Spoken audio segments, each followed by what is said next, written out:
Hello and welcome back to my YouTube channel. In this video we're going to be talking about how to write a melody just like this.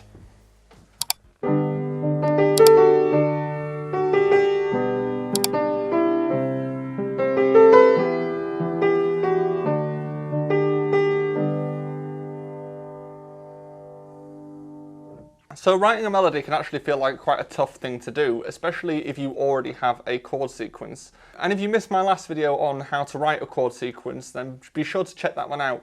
But in this video we're going to be talking about how to write the melody, and this is quite a tough thing to do because you can feel like there are too many options. And normally what I would suggest doing for writing melodies is either to try and sing along to a chord sequence and come up with this chord sequence first so that you naturally come up with a melody that you might like, especially if you already have words because you've got a certain amount of syllables you need to fit in the melody. Or write a melody theoretically so that you know that it'll definitely work and you aren't reliant on needing words or anything like that to be able to write the melody.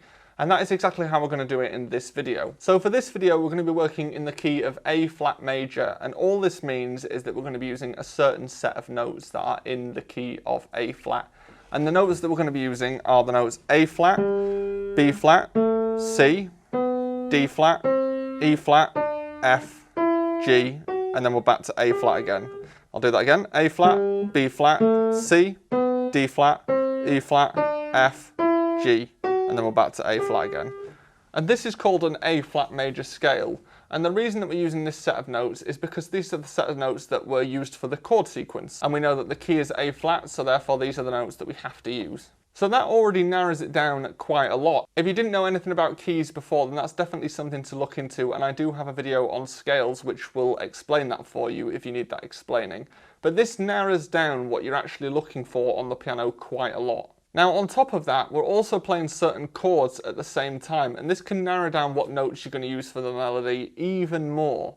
So for example, if you are playing an A flat chord, and this just consists of the notes A flat, and then you miss one, and then C, and then you miss one, E flat, like this, then what you want to do with your melody is try and land on one of these notes by the time you finish that section of the melody. Now I'll give you an example of this. When I played before, I played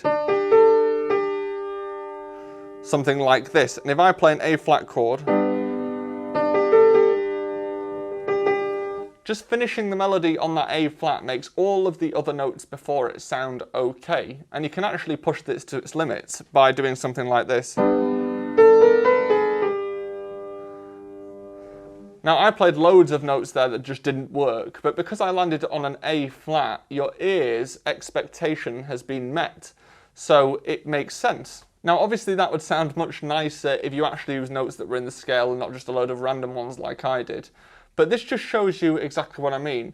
This means that when you are playing a chord and you land on a note that's in that chord, then you should be okay for the most part. The other thing that's quite important for a melody is that you aren't jumping all over the place. You don't want to be jumping all over the piano, because if you were to sing it, which is for most of the time where a melody is used, or if you're playing an instrument, you don't want to be jumping around too much. So you mostly want to be working in steps by going through the scale in stepwise motion. Now obviously you can jump, but you want to reserve jumps for when it's more important. So for example, in this first chord, I have a bit of a jump here because I know that there isn't going to be jumps for a couple more notes after that.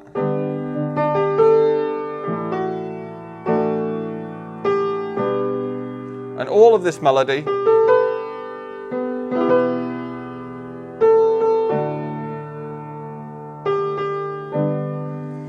is mostly in steps. Now you can add to that and add a few flares, like add a few flares to it like that, which can add some change to the melody, but you're still using those notes that are in that scale. And you're still basing where you're going to land based on what notes you're playing in the chord at that time. And obviously you still want to have some freedom to this. You don't want to just be stuck with playing notes that are in the chord that are in steps. But what I would suggest doing is having that as a good base and then trying to sing or play around that to see what you think works. So for example, if I was to play this, da da da da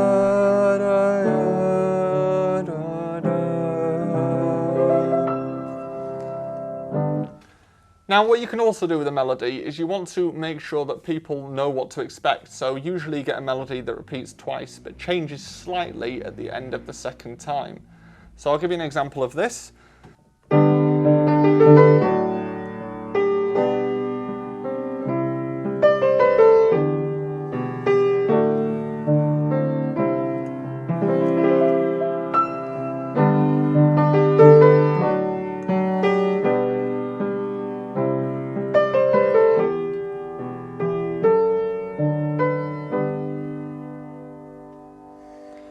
Now, I played the exact same melody twice, but at the end I went upwards instead of downwards, and I still landed on notes that were in the chords, so this made sense. So as you can see, chords and scales have a massive impact on how you write a melody, and if you missed my last video on how to write a chord progression, then be sure to go and check that one out. Or if you don't understand scales, go and check out my video on scales. I hope you found this video useful, and if you have any questions, be sure to let me know in the comments, and I will do my best to help. Or if you have any experience with songwriting, let me know about your experience.